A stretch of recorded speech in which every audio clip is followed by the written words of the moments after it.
Hi friends, ಇವತ್ತು full ಜೋರಾಗಿ ಮಳೆ ಬಂತು. ಮನಸ್ಸು ಮನೆ ಎರಡು ತಣ್ಣಗಾಯಿತು. ಕಾಫಿ ಗಿಡದ ಹೂವೆಲ್ಲ ನೋಡಿ ಮಳೆಗೋಸ್ಕರ ಕಾಯ್ತಾ ಇತ್ತು, ಅರಳಕ್ಕೋಸ್ಕರ. ಇನ್ನು ನಾಳೆ ಅಂತೂ ಇನ್ನೂ ನೋಡೋಕ್ಕೆ ತುಂಬಾ ಚೆನ್ನಾಗಿರುತ್ತೆ. ಫುಲ್ ಎಲ್ಲ ಹೂವು ಅರಳಿರುತ್ತೆ. ಇದು ನೋಡಿ ಸಂಜೆ ಟೈಮ್ ನಾನು ಮಳೆ ಎಲ್ಲ ನಿಂತ ಮೇಲೆ ವೀಡಿಯೋ ಮಾಡ್ಕೊಂಡಿರೋದು. ಎಷ್ಟು ಚೆನ್ನಾಗಿದೆ ಅಲ್ವಾ ವೆದರು. ಆಕಾಶ ಎಲ್ಲ ಫುಲ್ ಕ್ಲಿಯರ್ ಆಗಿದೆ. ಮಳೆ ಬಂದ ತಕ್ಷಣ ಮನಸ್ಸು ಸ್ವಲ್ಪ ಫ್ರೆಶ್ ಆಯಿತು. ತುಂಬ ಸೆಕೆ ಅಂದರೆ ಸೆಕೆ ಇತ್ತು. ಮಳೆ ಬಂದು ಫುಲ್ ಎಲ್ಲ ತಣ್ಣಗೆ ಮಾಡಿ ಹೋಗಿದೆ. ಅದನ್ನು ನಿಮ್ಮ ಹತ್ರ ಶೇರ್ ಮಾಡಬೇಕಂತ ಅನ್ನಿಸ್ತು. ಅದಕ್ಕೋಸ್ಕರ ಸಂಜೆ ಟೈಮ್ ಈ ವಿಡಿಯೋನ ಮಾಡ್ತಾಯಿದ್ದೀನಿ.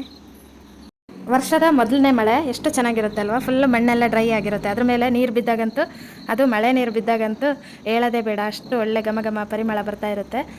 ಆ ಸ್ಮೆಲ್ ಯಾರಿಗೆಲ್ಲ ಇಷ್ಟ ಎಲ್ಲರೂ ಒಂದು ಕಮೆಂಟ್ ಮಾಡಿ.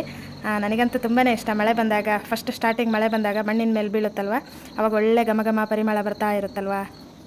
ನಮ್ಮ ಮನೆ ಸುತ್ತಮುತ್ತ ಇರೋ ಮರ ಎಲ್ಲ ಸಾಗುವಾನಿ ಮರ ನೋಡಿ, ಎಲ್ಲ ಫುಲ್ ಎಲ್ಲ ಉದ್ರೋಗಿದೆ. ಇವಾಗ ಸ್ಟಾರ್ಟಿಂಗ್ ಮಳೆ ಬಂತಲ್ವ, ಇನ್ನಂತೂ ಫುಲ್ಲು ಚಿಗುರು ಬಂದು ಏಪ್ರಿಲ್ ಮೇ ತಿಂಗಳಂತೂ ಫುಲ್ಲು ಗ್ರೀನಾಗಿ ಮನೆ ಸುತ್ತಮುತ್ತ ಅಂತೂ ಅಷ್ಟು ತಣ್ಣಗಿರುತ್ತೆ. ನಮಗೆ ಬೇಸಿಗೆ ಒಂದು ಟೆನ್ಷನ್ ಇಲ್ಲ ಅದರಿಂದ. ಕಾಫಿ ಗಿಡ ಎಲ್ಲ ಮೊಗ್ಗಾಗಿದೆ ಅಲ್ಲ ನೋಡಿ, ಎಷ್ಟು ಚೆನ್ನಾಗಿ ಕಾಣಿಸ್ತಿದೆ ಅಂದರೆ. ನಾನು ಸ್ವಲ್ಪ ಕತ್ಲೆ ಟೈಮಲ್ಲಿ ವೀಡಿಯೋ ಮಾಡಿದ್ದು, ಅಷ್ಟು ಚೆನ್ನಾಗಿ ಕಾಣಿಸ್ತಾ ಇತ್ತು. ಅದು ನೋಡುವಾಗ ಮನಸ್ಸಿಗೇನೋ ಒಂಥರ ಫ್ರೀ. ಓಕೆ ಫ್ರೆಂಡ್ಸ್, ನನ್ನ ಚಾನೆಲ್ನ ಫಸ್ಟ್ ಟೈಮ್ ನೋಡ್ತಾ ಇದ್ದರೆ ಪ್ಲೀಸ್ ಸಬ್ಸ್ಕ್ರೈಬ್ ಮಾಡಿ, ಸಪೋರ್ಟ್ ಮಾಡಿ. ವೀಡಿಯೋನ ಇಲ್ಲಿಗೆ ಎಂಡ್ ಮಾಡ್ತಾ ಇದ್ದೀನಿ. ಮುಂದೆ ಹೊಸ ವೀಡಿಯೋದೊಂದಿಗೆ ಸಿಗ್ತೀನಿ. ಎಲ್ರಿಗೂ ಟೇಕ್ ಕೇರ್, ಬಾಯ್ ಬಾಯ್.